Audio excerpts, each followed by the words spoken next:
Thanks to being with us student. आज का हमारा जो डिस्कशन टॉपिक है वो है न्यूलैंड्स लॉ ऑफ ऑक्टेव्स को लेकर। न्यूलैंड लॉज ऑफ ऑक्टेव्स है क्या एक्चुअल में, हम यहाँ पर इसका कंप्लीट स्टडी करेंगे। और एक अहम बात ये भी है कि हमने जो सीरीज़ स्टार्ट की है उस सीरीज़ का ये हमारा सेकंड वीडियो है जिसमें हम यहाँ पर कंप्लीट यूनिट का स्टडी कर रहे हैं। जैसे कि हमारे यूनिट्स हैं यहाँ पे periodic classification of an element, जो स्टेट बोर्ड की बुक से बिलोंग करता है, जो कि स्टेट बोर्ड में सेकंड यूनिट का इसका पोजीशन है, सेकंड यूनिट पे इसको रखा हुआ है। इसके बाद थर्ड यूनिट भी हम स्टडी करेंगे सिक्वेंशियली। अगर आप यहाँ पर स्पेसिफिक कंटिन्यूटी अगर आप मुझे शो करते हैं, आपका रिस्पॉन्स रहा अगर, तो हम यहाँ पे वीडियोज़ को कंटिन्यू शुरू रखेंगे। जैसे कि आज का हम जो टॉपिक कवर करने वाले हैं वो है न्यूलैंड ऑक्टेव्स। ये न्यूलैंड ऑक्टेव्स है क्या एक्चुअल में, इसको हमको समझना है। Newlands law of octaves. मैं आपको थोड़ा इनिशियली थोड़ा हटकर एक बात समझाना चाहता हूँ। ऑक्टेव्स का मीनिंग होता है, ये बिलोंग करता है 8 से। 8 का जो आंकड़ा है किस तरह से समझना है, यहाँ पर इसने इसी बात को माइंड में रखते हुए क्लासिफिकेशन किए एलिमेंट्स का। तो हम यहाँ पे न्यूलैंड ऑक्टेव्स को समझने से पहले इसका कुछ समवट शॉर्ट 2-3 लाइन का एक हिस्ट्री है कि ये एक इंग्लिश साइंटिस्ट था। कौन था? English scientist. इसने जो है एलिमेंट को क्लासिफिकेशन करने के लिए अपना एक इम्पॉर्टेंट रोल प्ले किया। इसमें यहाँ पर इसने जब क्लासिफिकेशन और अरेंजमेंट शो किया, वो दौर था 1866 का। उस वक्त में इसने क्या किया है, एलिमेंट को अरेंज किया। और इसके माइंड में कुछ चीज़ें चल रही थी एलिमेंट की प्रॉपर्टीज़ को लेकर, एलिमेंट्स के कैरेक्टर्स और एटॉमिक मास को लेकर। तो इसने रिलेशनशिप शो किया कि एटॉमिक जो मास होता है, मास ऑफ एटम जो जिसको कहते हैं हम एटॉमिक मास, ये कोरिलेटेड करके देखा है इसने किससे, यहाँ पर properties of an element. Element की जो प्रॉपर्टीज होती हैं उससे इसको कोरिलेट करके देखा है कि यहाँ पर जैसे जैसे मास चेंज होता है वैसे वैसे प्रॉपर्टीज़ में भी समवट चेंजेस क्रिएट होते हैं। तो यहाँ पर इसी ने इस बात को माइंड में रखते हुए ये अरेंजमेंट स्टार्ट की। और जब इसने एलिमेंट का क्लासिफिकेशन और यहाँ पर अरेंजमेंट स्टार्ट किया तो इसने स्टार्ट किया किससे, हाइड्रोजन। हाइड्रोजन क्या है, एक लाइटेस्ट एलिमेंट जिसका मास बहुत लाइट था। उसने स्टार्टअप जो की ना वो हाइड्रोजन से की, और एंड जो किया वो एंड अप रहा उसका थोरियम तक। यानी उसने थोरियम पर क्या कर दिया, अपना क्लासिफिकेशन यहाँ पे अरेंजमेंट एंड कर दिया। तो ये इसके क्लासिफिकेशन का कोर पार्ट रहा। और इम्पोर्टेंट बात ये है कि इसने जब एलिमेंट का क्लासिफिकेशन किया तो इसको कुछ चीज़ें फाउंड हुई। He found the correlationship along with the their atomic masses. Atomic mass से उसका कोरिलेशनशिप ऐसे ऑब्जर्व हुआ कि उसने पहले यहाँ पे उसके जो अरेंजमेंट है, यहाँ पर हम इसको पहले समझ लेते हैं। यहाँ पर जो हाइड्रोजन है इसका मास सबसे लाइटेस्ट था, इससे स्टार्ट किया। उसके बाद वहाँ पे उसने अपने टेबल के अंदर में रखा है लिथियम, उसके बाद बेरिलियम, उसके बाद बोरॉन, कार्बन, नाइट्रोजन, ऑक्सीजन। उसके बाद वहाँ पे उसने यह ऑब्जर्व किया कि जो फर्स्ट एलिमेंट है और 8-1 अगर आप यहाँ से काउंट करेंगे तो ये पहला, दूसरा, तीसरा, चौथा, पांचवा,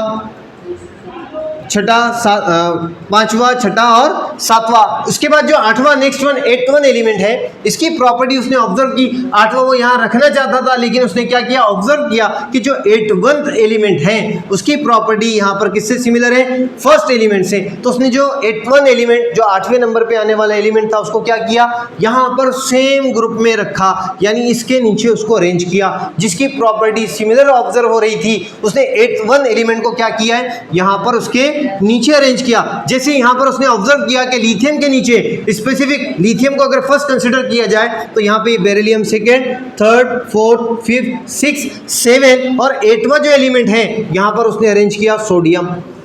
इस तरह का उसका अरेंजमेंट था। और उसने यहाँ पे ये नोट किया कि यहाँ पे 8th ये बेरिलियम के पास, अगर उसने यहाँ से बेरिलियम का फर्स्ट एलिमेंट काउंट किया तो सेकेंड, थर्ड, फोर्थ, फिफ्थ, 6, 7 और 8th जो एलिमेंट था यहाँ पर मैग्नीशियम। इसी तरह से उसने क्या किया है, एलिमेंट का अरेंजमेंट, क्लासिफिकेशन किया है। किस बेस पर कि ये ऑब्जर्वेशन उसका ये रहा कि जो मासेस है वो क्या हुए, इंक्रीजिंग ऑर्डर में अरेंज किए। और ये ऑब्जर्व किया कि जो फर्स्ट एलिमेंट है इसकी प्रॉपर्टी 8th एलिमेंट से कैसी है, सिमिलर है। इसलिए उसने 8th यानी 8वें एलिमेंट को कहाँ रखा, नीचे। तो ये था लॉ ऑफ ऑक्टेव्स। अब ये लॉ ऑफ ऑक्टेव्स जहाँ जनरली कहाँ यूज़ होता है, तो आप देखेंगे म्यूजिकल नोट्स के अंदर में यूज़ होता है। म्यूजिकल नोट्स हमको पता है, हिंदी म्यूजिकल नोट्स हमको मालूम है। यहाँ पे 7 नोट्स हैं, सा, रे, गा, मा, पा, धा, नी, और उसके बाद अगर आप काउंट करेंगे जो आठवां साउंड है, ये पहला, दूसरा, तीसरा, चौथा, पांचवा, छठा और सातवां।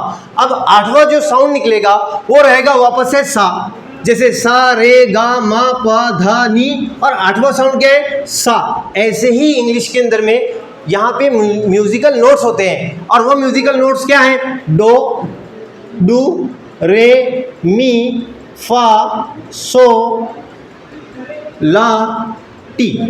उसके बाद जो आठवां साउंड आएगा वो क्या रहेगा, डू।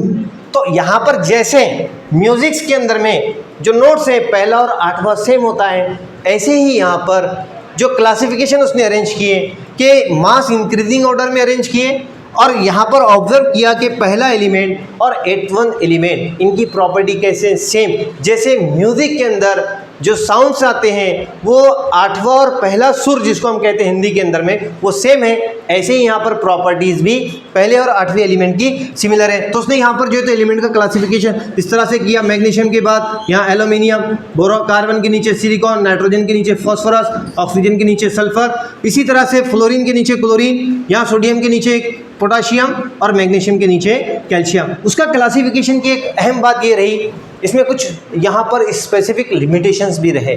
लिमिटेशंस ये थे, कुछ खामियां, कमी रह गई थी।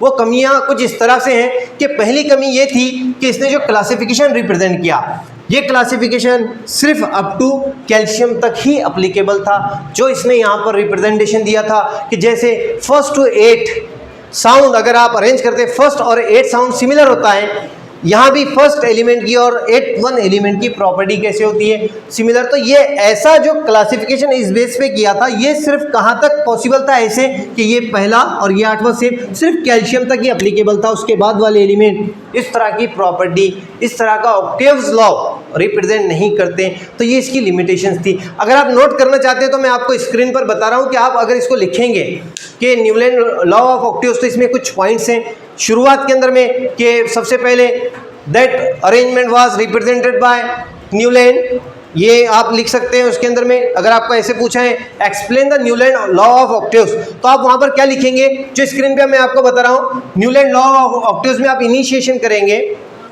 That law was proposed by Newlands in 1866, ये first line. Second one, he is a English scientist, ये सेकंड वन आप ऐसे लिखेंगे, इसका इंट्रोडक्टरी पार्ट आ जाएगा। इसके बाद आपको लिखना है he arrange the element with respect to their chemical property along and correlated the properties along with its atomic masses। उसने क्या किए, एटॉमिक मासेस के साथ में प्रॉपर्टीज को रिलेट करके देखा है in a different way. Third one में आप लिखेंगे he started up the arrangement along with hydrogen and end up with thorium. उसने स्टार्टअप कहाँ से किया है, हाइड्रोजन से किया है, और एंड कहाँ पर किया है, थोरियम पर। ये उसका क्या रहा, classification. Now the next one, उसके बाद यहाँ पर जो क्लासिफिकेशन रिप्रेजेंट किया है, उसके बाद आप लिखेंगे that classification is based on musical notes in which the first notes are similar along with the 8th one, similarly in which the properties of the first element is similar along with 8th one। जैसे यहाँ पे आप देखेंगे पहला element अगर आप इसको count करते तो ये 8वें एलिमेंट की प्रॉपर्टी कैसे रहेगी, सेम। और इसके अंदर कुछ लिमिटेशंस रहे, अगर आपको एग्जाम में पूछते हैं write down the limitations of Newland octaves, तो आप वहाँ पे लिमिटेशंस में ऐसे नोट कर सकते हैं। पहला लिमिटेशन मैंने आपको यहाँ समझा कर दिया है कि that application that classification is just only applicable up to calcium, यहाँ पर कैल्शियम तक ही अप्लीकेबल है। सेकेंड वन, यहाँ पर he place the 2 element in a single box, और यहाँ पर उसने क्या किया है, इस क्लासिफिकेशन में आप देखेंगे जो आपको स्क्रीन पर यहाँ पर एक चार्ट ऑब्जर्व हो रहा होगा, उस चार्ट में आप देख रहे हैं कि इसने क्या किया है, 2 एलिमेंट एक ही बॉक्स में रख दिए। जैसे यहाँ पर आप देख रहे होगे कोबाल्ट और निकिल, इसी तरह से लेंथेनम और सेरियम, इसने क्या किया है, एक ही बॉक्स में 2 एलिमेंट्स को अरेंज कर दिया। तो ये भी इसकी क्या है, लिमिटेशंस है, क्योंकि ये एलिमेंट्स डिफरेंट है, इनके मास डिफरेंट है और इनको डिफरेंट प्लेस चाहिए था, लेकिन इसने क्या किया, यहाँ पर इनको एक ही प्लेस में रख दिया। इसी तरह से आप स्क्रीन पर ये भी देख रहे होंगे कि आप अगर आप लास्ट नोट देखेंगे यहाँ पर जो है तो डो रे मी फा सो ला टी टी करके जो नोट्स है आखिरी वाला, उसमें आप देखेंगे इसने क्या किया है, आयरन। आयरन क्या है, मेटल है, और इसको किसके साथ रख दिया, नॉन मेटल, ऑक्सीजन और सल्फर के साथ में। ये भी क्या हो गई, इसकी लिमिटेशंस है।